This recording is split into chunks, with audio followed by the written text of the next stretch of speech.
एक बार रामानुजाचार्य जी, गर्मियों का समय था, अपने शिष्यों के साथ रंगनाथ भगवान का दर्शन करने जा रहे थे। घटना है दक्षिण भारत की। रामानुजाचार्य जी अपने शिष्यों के साथ रंगनाथ भगवान का दर्शन करने जा रहे थे। रास्ते में बड़ी गर्मी हुई तो वहां एक बढ़िया सा बगीचा था। उस बगीचे में श्री रामानुजाचार्य जी एक आम की छांव के नीचे बैठ गए और वहीं साधु संतों के पास तो भगवान होते हैं। सिंहासन उठाई, भगवान को बिठाया, वहीं पे बढ़िया धूप बत्ती की और आम का पका हुआ फल गिरा तो आम का फल काट कर ठाकुर जी को भोग लगाया और सभी संतों ने आम का प्रसाद लिया। तब तक वहां से कोई गुजरा तो रामानुजाचार्य जी ने पूछा कि भैया ये बगीचा बड़ा सुंदर है, ये बताओ ये बगीचा किसका है? तो वहां के लोगों ने बताया, महाराज ये बगीचा यहाँ की एक प्रसिद्ध वैश्या है, उसका ये बगीचा है। अब रामानुजाचार्य जी दंग रह गए, हे भगवान हमने वैश्या का खा लिया, वैश्या के बगीचे की छाया ले ली और वैश्या के बगीचे का आम खाया, बड़ा अपराध हो गया। तब तक वैश्या को पता चला कि मेरे बगीचे में बड़े साधु रुके हैं उच्च कोटि के। ओ वैश्या बड़ा सुंदर एक थाल में सोना चांदी हीरा मोती, उसके पास कमी थोड़ी थी और बड़ी पैसे वाली थी और सजा धजा करके लाई और कंद मूल फल भी लाई। और रामानुजाचार्य जी के चरणों में कहा, महाराज ये सोना चांदी हीरा मोती सब आपके चरणों में लाई हूं, मुझ जैसी पापनी स्त्री का भी आप कल्याण कर दीजिए। रामानुजाचार्य जी ने मन में सोचा कि इसको हम श्राप तो नहीं दे सकते, बेटी तू भले वैश्या है परंतु अनजाने में ही सही हमने तेरे बगीचे की छाया ली और तेरे बगीचे के फल खाए हैं और तू ये सोना चांदी हीरा मोती लाई है ना, तो सुन हमने तेरी छाया स्वीकार कर ली, अब तू ये सारा अपना सामान उठा और यहाँ से जा, हमें कुछ भी इसमें से स्वीकार नहीं करना। हम सोना चांदी का क्या करेंगे, साधु आदमी क्या करेंगे इन रत्नों का? हमारा सबसे बड़ा रत्न तो हमारे रंगनाथ भगवान है, हमारा सबसे बड़ा धन तो हमारे श्याम सुंदर हैं, हम इन धन का क्या करेंगे? जाओ। उस वैश्या ने कहा, महाराज मेरी ये सेवा स्वीकार कर लो। तो रामानुजाचार्य भगवान ने कहा, अच्छा एक बात है, यदि तू जिद करती है तो जा, जो सोना और हीरा मोती लाई है ना, जा इस सोने से रंगनाथ भगवान के लिए बढ़िया सा मुकुट बनवा, हम वो मुकुट भगवान को पहना देंगे। अब वैश्या बड़ी प्रसन्न हो गई। आहा, सुनिएगा, वो वैश्या बड़ी प्रसन्न हुई और एक बढ़िया से सुनार के पास गई और बोली, सुनो, बिना मिलावट के अच्छी से अच्छी क्वालिटी का काम करना और बढ़िया मुकुट बना कर दो, कोई मिलावट ना हो और अच्छी मुकुट हो और जितना बढ़िया रत्न लगा सकते हो लगाना। उस वैश्या के पास भी बड़े बड़े रत्न थे, वो बहुत सुंदर थी, बड़े बड़े राजा महाराजा उसके पास आते थे तो कोई बड़ा हीरा लाता था, कोई बड़ा रत्न।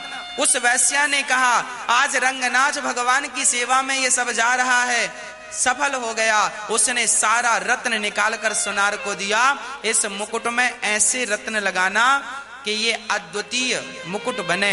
सुनार ने भी बढ़िया काम किया और बढ़िया सुंदर सोने की मुकुट में हीरे मोती जब जड़े, इतना बढ़िया मुकुट बना। वैश्या लेकर चली,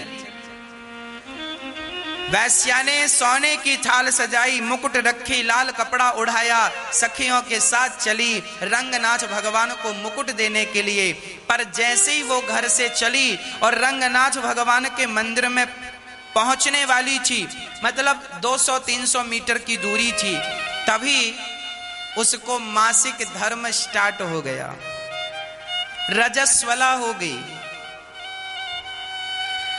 अब रजस्वला हो गई, अब तो वो वैश्या मंदिर में नहीं जा सकती। रामानुजाचार्य भगवान को बुलाया गया। वैश्या ने कहा, महाराज ये मुकुट तैयार हो गया है, ये मुकुट ठाकुर जी को पहना दो, जब मैं पवित्र अवस्था में आऊंगी तो भगवान का दर्शन दूर से कर लूंगी। रामानुजाचार्य जी ने पुजारियों से कहा, ये रहा मुकुट और भगवान को बढ़िया सा मुकुट पहनाओ। अच्छा, हाँ। अब रामानुजाचार्य जी ने दिया, पुजारियों ने मुकुट पहनाने को जैसे सिर पे रखा, रंगनाथ भगवान का सिर ऊंचा हो गया। पुजारियों ने फिर स्टूल लगाया, चेयर लगाई, उस पे खड़े होके मुकुट पहनाया, फिर भगवान ऊंचे हो गए। कभी भगवान नीचे हो जाएं, कभी भगवान ऊंचे हो जाएं। अब पुजारियों ने कहा, प्रभु ये क्या लीला कर रहे हो? 1 घंटा हो गए भगवान मुकुट पहनते ही नहीं। बड़े परेशान पुजारी, रामानुजाचार्य जी को बुलाया गया, प्रभु ये भगवान तो मुकुट पहनते ही नहीं। पुजारियों ने कहा, प्रभु क्या चाहिए बताओ तो सही। तब रंगनाथ भगवान बोल पड़े, सुनो, जिसने मुकुट बनवाई है हम उसी के हाथ से पहनेंगे। अब वो वैश्या बाहर खड़ी, और वो भी मासिक धर्म में अपवित्र। पर भगवान त्रैलोक के पति कह रहे हैं कि हमें उसके हाथ से मुकुट पहननी है, तो कौन बात टाले। वैश्या को बुलाया गया, सुनो रंगनाथ भगवान तुम्हें बुला रहे हैं, तुम अपने हाथ से मुकुट पहनाओ। और वैश्या गई, मुकुट उठाया, भगवान ने अपना सिर झुका लिया, आगे बढ़ा दिया, ऐसे अपना सिर आगे बढ़ा दिया कि जल्दी से मुझे मुकुट पहनाओ। वैश्या ने मुकुट जब पहनाए, सारे पुजारी देखते रह गए, वाह भगवान, ये आपका न्याय अच्छा नहीं है। क्यों? हम पहना रहे थे तो आप सिर उठा रहे थे, और वो वैश्या जो कि अपवित्र है, वैश्या कोई अच्छी औरत होती है और उसमें भी अपवित्र, रजस्वला, और आपने सिर आगे बढ़ा दिया। हमने वेद पढ़े हैं आपके लिए, नहा धोकर मंदिर में आते हैं, और आपने अपनी वेद की आज्ञा को उल्लंघन कर दिया। देखो आपने ये गलत कर दिया। पुजारी कह रहे हैं भगवान से आपने गलत किया, आपने उसके हाथ से मुकुट पहन ली। तो अब एक काम करो, उसी वैश्या से पूजा कराओ, हम पूजा नहीं करेंगे आपकी। हम बड़े पंडित बने घूमते थे, अब उस वैश्या में और हम पंडित में क्या अंतर रह गया? आपने उसके हाथ से मुकुट आगे सिर बढ़ा के पहन लिया। तब पुजारियों से भगवान रंगनाथ जी ने कहा, पुजारी जी नाराज मत होइए, आप लोग हमें पतित पावन कहते हो ना, आप लोगों ने तो हमारा नाम रखा है पतित पावन। और सुनो, माना कि ये वैश्या है, माना कि ये अपवित्र है, पर याद रखना, माना कि ये बहुत बड़ी पापनी है, पर इसके अंदर अब पश्चाताप की अग्नि जल रही है। ये पश्चाताप कर रही है कि मैंने क्यों वैश्यावृत्ति अपनाई, और इसने जीवन भर अपना शरीर बेच बेच करके, नुचवा नुचवा करके जो भी धन कमाया था ना, आज वो सारा का सारा धन मेरी सेवा में समर्पित कर दिया है। अब मैं क्या करूं? मैं रीझ गया हूं इस पर, मैं रीझ गया हूं। इसने अपने जीवन भर की सारी कमाई मेरी सेवा में समर्पित कर दी है, और इसने जो भी पाप किया है उस पाप का ये प्रायश्चित कर रही है। और याद रखना भक्तों, हम कितने भी बड़े पापी क्यों ना हो, यदि हम उस पाप करने के बाद यदि प्रायश्चित कर लें कि हे प्रभु हमने ये पाप क्यों किया, हमसे अपराध हो गया, क्षमा कर दो, और दोबारा वो पाप कभी ना करें, तो कितना भी बड़ा पापी क्यों ना हो, सन्मुख हो ही जीव मोहि जबहि, जन्म कोटि अघ ना सही तबहि। भगवान उस पतित को, पापी से पापी को तुरंत क्षमा करके भगवान अपने हृदय से लगा लेते हैं। ये भगवान का स्वभाव है, ये भगवान का स्वभाव है। इसलिए कहता हूं कि आप कैसे भी हैं, माना कि आप पापी हो, माना कि हम पापी हैं, माना कि हम अधम हैं, माना कि हम नीच हैं, माना कि हम कामी और क्रोधी हैं, माना कि हम लोभी और अहंकारी हैं, पर कोई बात नहीं, आज मौका है अपनी गलतियों को स्वीकार कर।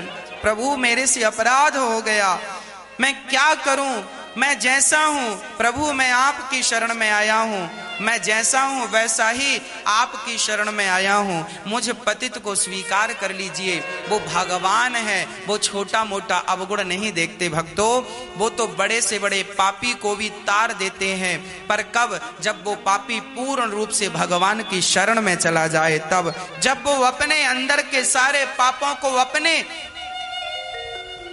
अपने अंदर के पापों को अपने प्रायश्चित की अग्नि से जलाकर भस्म कर दे तो मैं माफ कर देता हूं। इसलिए आप किसी की शरण में ना जाकर केवल भगवान की शरण में, श्री बिहारी जी की शरण में, रंगनाथ भगवान की अर्थात नारायण की शरण में जाइए, भगवान कृष्ण की, भगवान राम की शरण में जाइए। हे प्रभु आप ही हमारे हैं और कोई नहीं। भगवान बड़े दयालु हैं। उस वैश्या पर भगवान ने कृपा की और जैसी भगवान को मुकुट पहनाया ना, उस वैश्या के प्राण निकल गए, एक दिव्य ज्योति निकली और भगवान के चरणों में समा गई। भगवान ने मोक्ष दे दिया, मुक्ति मिल गई। हमारी मुक्ति तब तक ही नहीं है जब तक हम भगवान से दूर हैं, और हमारी मुक्ति उसी क्षण हो जाएगी जिस दिन हम कह देंगे प्रभु मैं आपका हूं, स्वीकार कर लो। इसलिए आप जो भी जीवन है भगवान के लिए हो, फिर देखो कैसे कल्याण नहीं होता।